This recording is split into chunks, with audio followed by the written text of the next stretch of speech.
Hi, I'm Phil from the Academic and Digital Skills Centre, and we've been thinking about what digital tools that we can possibly use to help with our productivity and time management.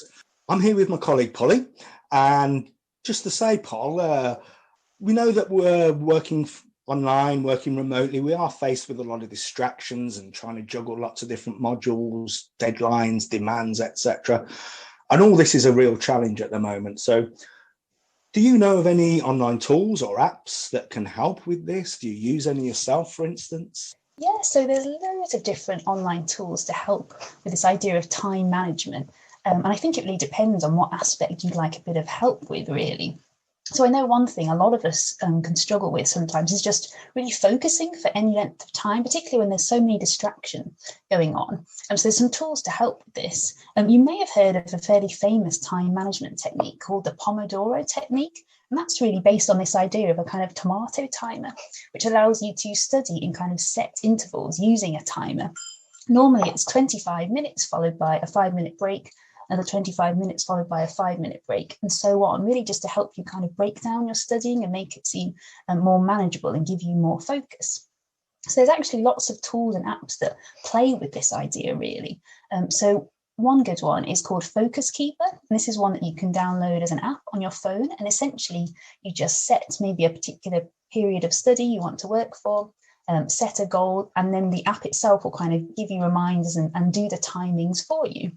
There's also very simple ones you could just have on your browser. So something like marinaratimer.com, which plays with this idea of the tomato and which again does these 25-minute intervals. Or of course, you could just use, your own timer. That'll be absolutely fine as well.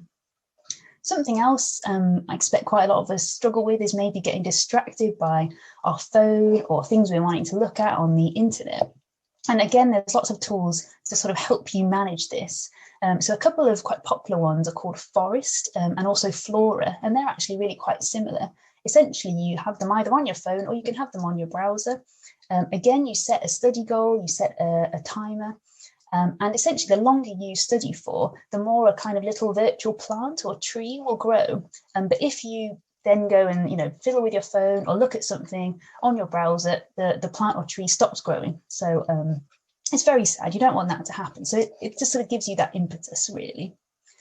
Again, some of us, I know, get distracted by a particular social media or website that you just can't help but look at when you're supposed to be studying.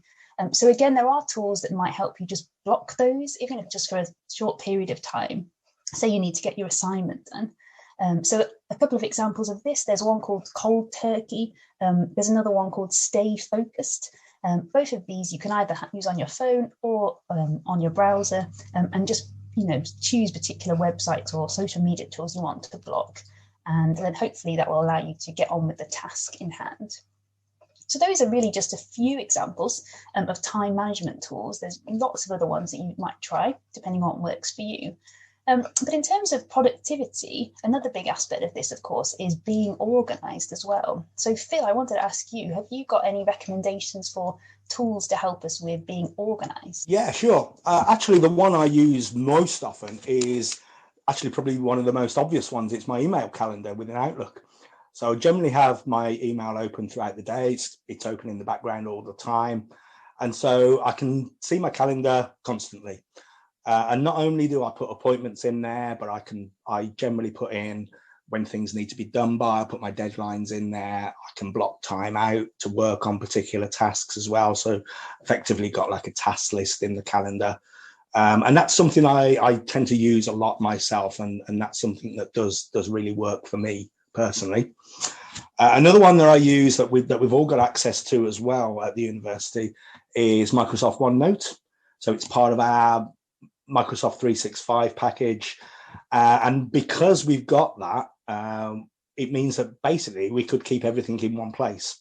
So we can sign in online to 365 and all the work that we're doing, even if it's in Word or Excel, etc., we can keep in that one place, and we can keep our notes together in that one place as well in OneNote. It's a really useful bit of software if you've not already had a look at it.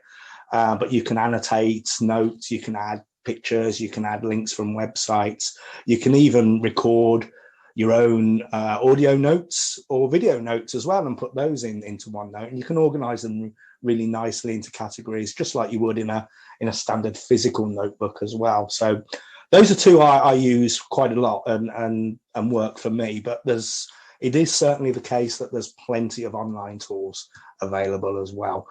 A couple of the more obvious ones, more well-known ones, there's something called Remember the Milk. So that's like a virtual to-do list. You can create these to-do lists, and not only are they things on the list for you to do, but you can actually allocate them to other people as well. So really useful if you're doing some kind of collaboration or teamwork, for instance. So that can really come in useful there. Similarly, you've got something like Google Keep. Does pretty much the same as Remember the Milk, but there's an added kind of feature to that allows you to use it like a virtual pinboard. So if you want to create little virtual sticky notes and put them around, and if that helps your organization, then that's going to work a treat for you as well. Padlet's another one that offers that type of function.